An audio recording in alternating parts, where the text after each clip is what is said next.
Hello बच्चों, कैसे हो आप सब। आज हम स्टार्ट करेंगे चैप्टर 6 का पार्ट फर्स्ट। चैप्टर 6 है अपने केमिकल रिएक्शन एंड कैटलिस्ट। बहुत ही इंपॉर्टेंट चैप्टर है, अच्छे से करें और इसे अच्छे से समझें। अगर नॉर्मली सिर्फ याद करने की कोशिश करेंगे तो फिर बहुत प्रॉब्लम होगी, इसलिए हर चीज को बारीकी से अच्छे से वन बाय वन समझें। देखो, जो सबसे पहला टॉपिक अपन स्टार्ट करते हैं वो है चेंज। देखो, अपने आसपास जितनी भी चीजें हैं उसमें बहुत सारी चीजें क्या होती है, मतलब एक फॉर्म से दूसरे फॉर्म में कन्वर्ट होती है। अब ये जितने भी चेंज हो रहे हैं वो दो कैटेगरी में डिवाइड कर सकते हैं, या तो वो चेंज फिजिकल चेंज होगा या वो चेंज क्या होगा, केमिकल चेंज होगा। अब इन दोनों में क्या फर्क होता है, तो देखो, जो फिजिकल चेंज होता है उसमें बेसिकली सब्सटेंस की फिजिकल स्टेट चेंज हो जाती है। बोले तो सॉलिड से लिक्विड में कन्वर्ट हो जाता है, लिक्विड से गैस में, गैस से लिक्विड में, लिक्विड से सॉलिड में। केमिकल प्रॉपर्टी वैसी की वैसी रहती है। जैसे देखो, आइस जो है वो वाटर में कन्वर्ट हो या वेपर में, या वेपर वाटर में, वाटर आइस में, बेसिकली वो रहेगा तो क्या, H2O। तो केमिकली तो वो सेम ही रहा, बस सिर्फ फिजिकल स्टेट चेंज हो रही है, कुछ तो चेंज हो रहा है, इसलिए इसको क्या कहेंगे, फिजिकल चेंज। ठीक है। दूसरा जो है उसमें केमिकल प्रॉपर्टी भी क्या होती है, केमिकल प्रॉपर्टी चेंज होती है। अब फिजिकल स्टेट चेंज हो भी सकती है, नहीं भी हो सकती है, लेकिन केमिकल प्रॉपर्टी बोले तो केमिकल कंपोजिशन जो है वो चेंज होगा। जैसे कोल को अपन जलाते हैं, कोयला जो उसको बर्न करते हैं तब कार्बन डाइऑक्साइड बनता है। क्या बनता है, कार्बन डाइऑक्साइड। अब ये कार्बन डाइऑक्साइड का फॉर्मूला CO2 है, जबकि कोल का फॉर्मूला सिर्फ C था। इसका मतलब कोई नया सब्सटेंस, न्यू थिंग बनी है, उसे अपन क्या कहेंगे, केमिकल चेंज। तो अगला पॉइंट भी आ गया अपने, फिजिकल चेंज में कोई नया सब्सटेंस नहीं बनता, जबकि इसमें न्यू सब्सटेंस क्या होता है, फॉर्म होता है। ये जो है वो रिवर्सिबल चेंज है। बोले तो H2O लिक्विड वापस किस में कन्वर्ट हो सकता है, H2O सॉलिड में, H2O सॉलिड वापस किस में कन्वर्ट हो सकता है, H2O लिक्विड में। और अनस्टेबल भी है। ठीक है, अगर जो भी कंडीशन है वो अपने आप चेंज होती है तो ये चेंज भी अपना आप ही रिवर्स हो जाएगा, पीछे की तरफ वापस चला जाएगा। जैसे सपोज करो अपन ने वाटर को लेके फ्रीज में रख दिया और वो किस में कन्वर्ट हो गया, आइस में। अगर उसे अपन बाहर निकाल के रख दे तो थोड़ी देर से वापस किस में कन्वर्ट हो जाएगा, वाटर में। ठीक है, तो ये रिवर्सिबल होता है। रिवर्सिबल का मतलब पीछे वापस जा सकता है, पिछली डायरेक्शन में। पिछली डायरेक्शन मतलब ए अगर बी में चेंज हुआ है तो बी वापस किस में चेंज हो सकता है, ए में। तो रिवर्सिबल है और अनस्टेबल है। ये इरिवर्सिबल है और क्या है, स्टेबल है। इसके और एग्जांपल क्या हो सकते हैं, जैसे मिल्क टू कर्ड। जैसे मिल्क जो है वो कर्ड में कन्वर्ट होता है तो उसका chemical composition, chemical property, test वगैरह सब कुछ क्या हो जाएगा, चेंज हो जाएगा।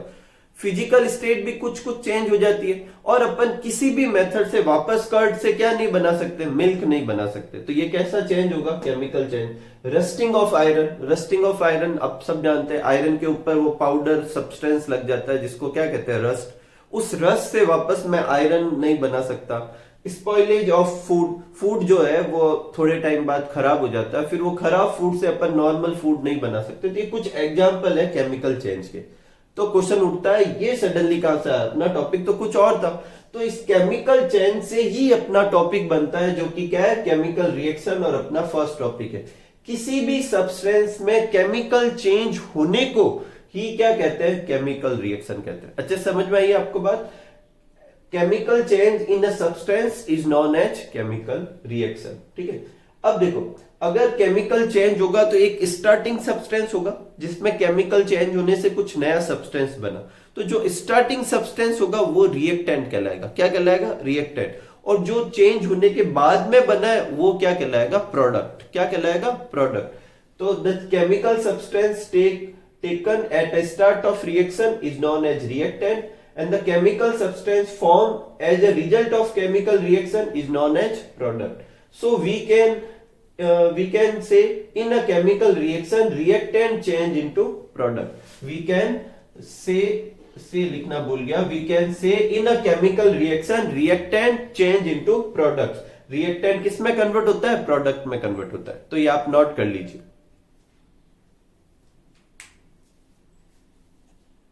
नेक्स्ट टॉपिक लेते हैं, केमिकल इक्वेशन। तो देखो, केमिकल इक्वेशन क्या है। तो बेसिकली दुनिया बहुत आलसी होती जा रही है। ठीक है, हर चीज को शॉर्ट में करने की कोशिश करती है।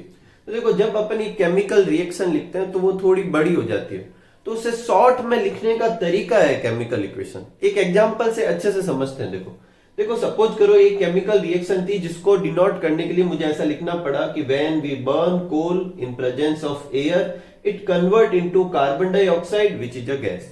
कि कोल के जो बर्निंग की जो रिएक्शन है उसको डिनोट करने के लिए मुझे ये सब लिखना पड़ा। अब मैं चाहता हूं कि इतना ना लिखूं, इसको शॉर्ट में लिखूं, तो एक और तरीका है। कोल था, सॉलिड था, उसको एयर की प्रेजेंस में अपन ने बर्न किया तो ऑक्सीजन से रिएक्शन करवा दी, एरो लगाया और कार्बन डाइऑक्साइड बनी, वो लिख दिया और गैस लिख दिया। ये हो गई वर्ड इक्वेशन। अब इक्वेशन क्यों यूज किया? जैसे मैथ्स में इक्वेशन तब कहते हैं जब दो साइड होती है, left hand side right hand side, बीच में इक्वल का साइन, यहाँ पे भी left hand side right hand side, बीच में एरो, तो ये इक्वेशन हो गई। वर्ड्स में लिखी हुई है इसलिए इसे वर्ड इक्वेशन बोल दिया।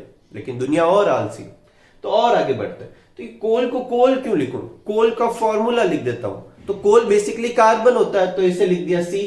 ये सॉलिड होता है तो पूरा सॉलिड ना लिख के सिर्फ लिख दिया S। प्लस ऑक्सीजन थी तो O2, वो गैस थी तो G लिख दिया, एरो लगाया, कार्बन डाइऑक्साइड CO2 और G। ये जो आउटपुट आया ये क्या कहलाता है? Chemical equation.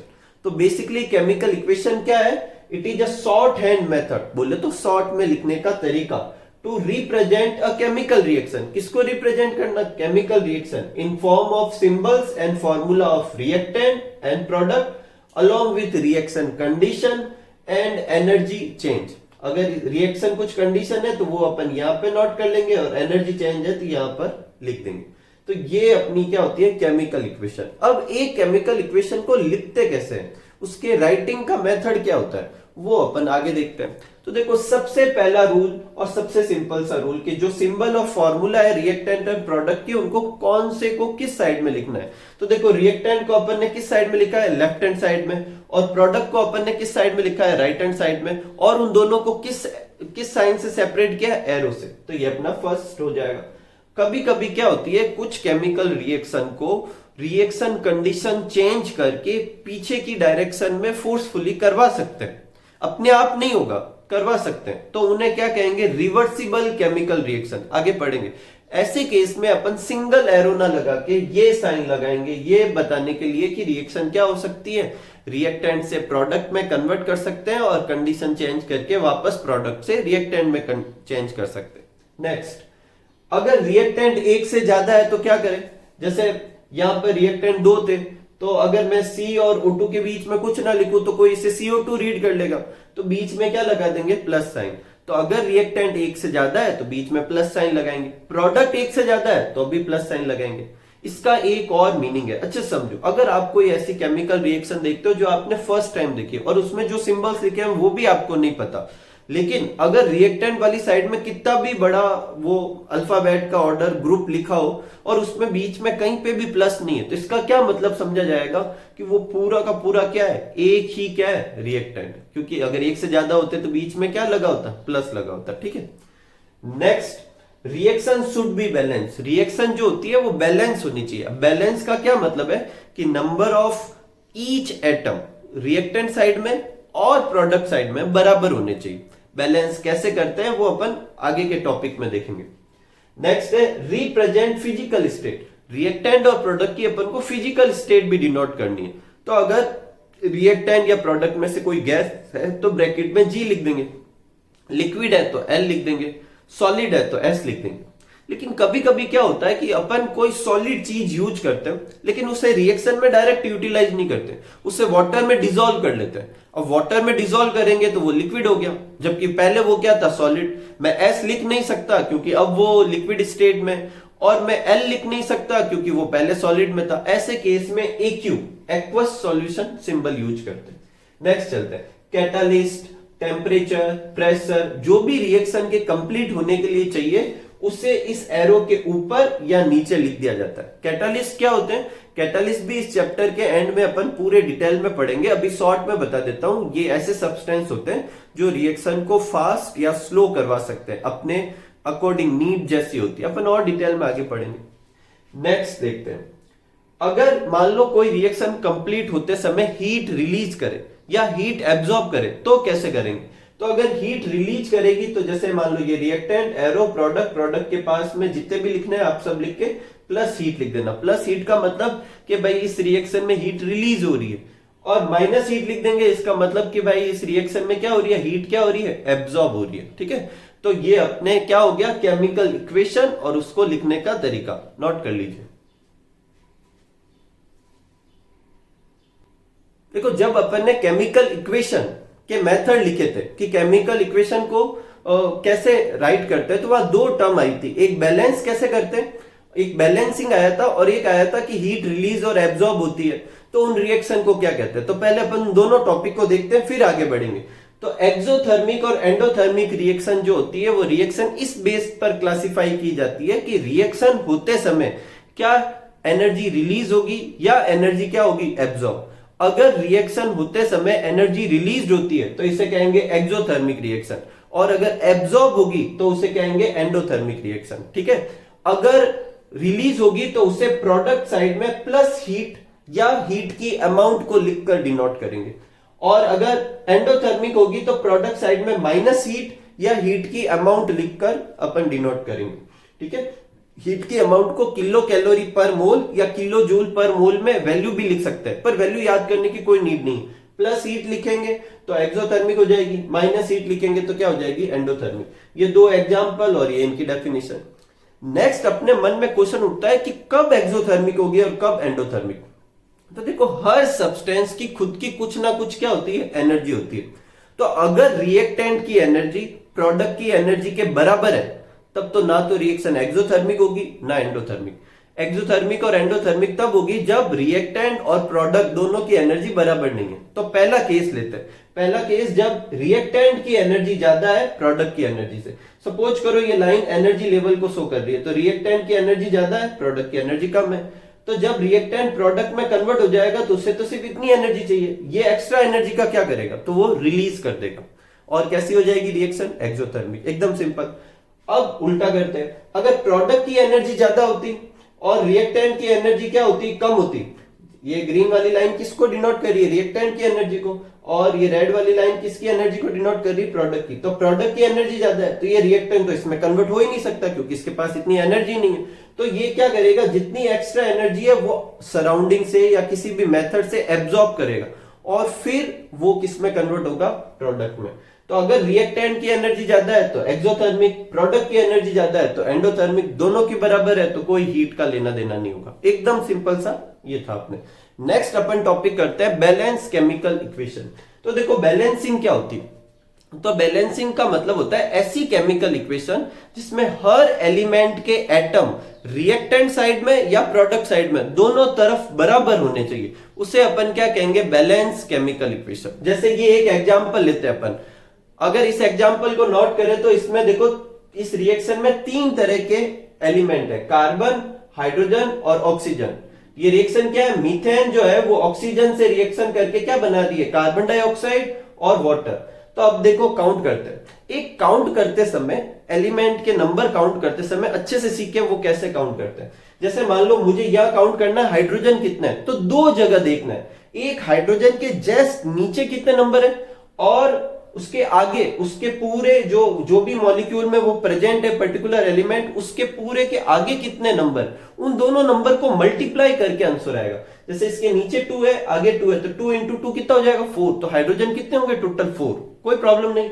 अब ऐसे काउंट करते तो देखो यहाँ पर कार्बन के नीचे कुछ नहीं है आगे भी कुछ नहीं है तो 1, ठीक ऐसे कैसे इधर भी 1। हाइड्रोजन यहाँ कितने हैं, नीचे 4 आगे कुछ नहीं है तो 1, 4 इंटू 1 कितना हो जाएगा 4। यहाँ अभी अपन काउंट कर ही चुके हैं, हाइड्रोजन 4 थे। ऑक्सीजन देखो यहाँ नीचे 2 आगे 2, 2 इंटू 2 कितना हो जाएगा 4। यहाँ ऑक्सीजन दो अलग अलग मॉलिक्यूल में तो दोनों को काउंट करेंगे, ठीक है। तो यहाँ नीचे 2 है आगे 1 तो 2 इंटू 1 कितना हो जाएगा 2, और यहाँ नीचे 1 है और आगे 2 तो 2 इंटू 1 यहाँ पे भी 2, 2 और 2 टोटल कितने हो जाएंगे 4, तो 4। अब देखो हर एलिमेंट बराबर है एटम के नंबर, और क्योंकि बराबर है इसलिए ये इक्वेशन कैसी है, बैलेंस केमिकल इक्वेशन। अब क्वेश्चन उठता है कि इक्वेशन बैलेंस कैसे करें, तो इक्वेशन बैलेंस करते हैं हिट एंड ट्रायल मेथड से। मतलब एक एक करके अपन को एलिमेंट पुट करने और फिर देखना है कि इक्वेशन बैलेंस है या नहीं है, ठीक है। लेकिन अपन एक नए मेथड से देखेंगे, एकदम सिंपल सा मेथड है, अभी अपन देखते हैं। आराम से आप सब अच्छे से सीख जाएंगे कि कैसे बैलेंस करनी है, प्रैक्टिस करना मेरे साथ। पहले ये नोट कर लीजिए। तो देखते हैं इक्वेशन बैलेंस कैसे करते हैं।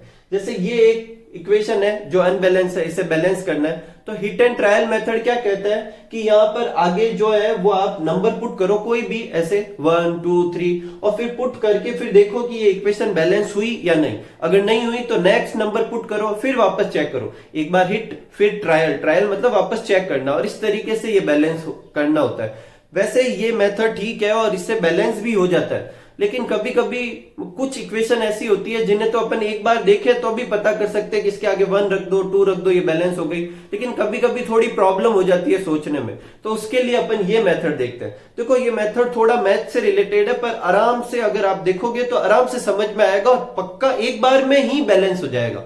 तो देखो अपन को क्या करना है कि जैसे ये मान लो ये इक्वेशन है, तो यहाँ आगे जो नंबर पुट करने थे बैलेंस करने के लिए, उनकी जगह अपन A B C D put कर देंगे। ठीक है, अब अपन को कैसे भी करके ए बी सी डी की वैल्यू को क्या करना है, फाइंड करना है। अगर एक बार जब अपन फाइंड कर लेंगे तो इक्वेशन बैलेंस हो जाएगी।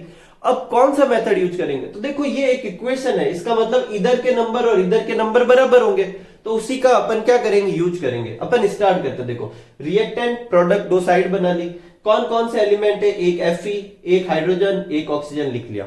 अब इनके नंबर ए बी सी के फॉर्म में काउंट करते हैं। देखो Fe के नीचे कुछ नहीं है तो 1 इंटू ए किया तो क्या आ गया, ए। ठीक है, हाइड्रोजन के देखो, हाइड्रोजन के नीचे 2 आगे बी तो क्या आ गया 2b। ऑक्सीजन के नीचे 1 आगे बी तो 1b, कोई प्रॉब्लम नहीं। ऐसे कैसे इस तरफ भी काउंट कर लिए अपन ने। ठीक है, अब अगर ये बैलेंस है तो अपन ये दोनों क्या होंगे, बराबर होंगे। तो a इक्वल टू क्या हो गया 2c, 2b इक्वल टू क्या हो गया 2d, और b इक्वल टू क्या हो गया 3c। ठीक है, अब ये जो तीन ऐसे सेट बनते हैं उनमें से जो सबसे यहाँ पे तो सभी सिंपल ही है, जो सबसे सिंपल हो उसको अपन यूज करेंगे। जैसे मान लो यहां से स्टार्ट करते a इक्वल टू 2c, और उसमें किसी एक की वैल्यू अपन पुट कर देंगे। अक्सर वो चूज करो जिसमें पहले से प्लस माइनस ना हो, सिंपल से दो ही हो, जैसे प्लस 2d ऐसा करके कुछ नहीं है, सिंपल से ऐसे वाले में यूज करना। तो देखो, और एक की कोई वैल्यू अपने हिसाब से पुट कर देना, 1 पुट करके हो जाए। तो a की जगह अपन क्या पुट कर देते हैं 1, तो a की जगह 1, तो a की वैल्यू तो अपन ने निकाल ली, क्या हो गई 1। अब यहाँ a की जगह 1 पुट करेंगे तो c की वैल्यू क्या आएगी, देखो a इक्वल टू 2c, तो c इक्वल टू क्या होगा a/2, और a की वैल्यू 1 है तो c की वैल्यू क्या आ गई 1/2।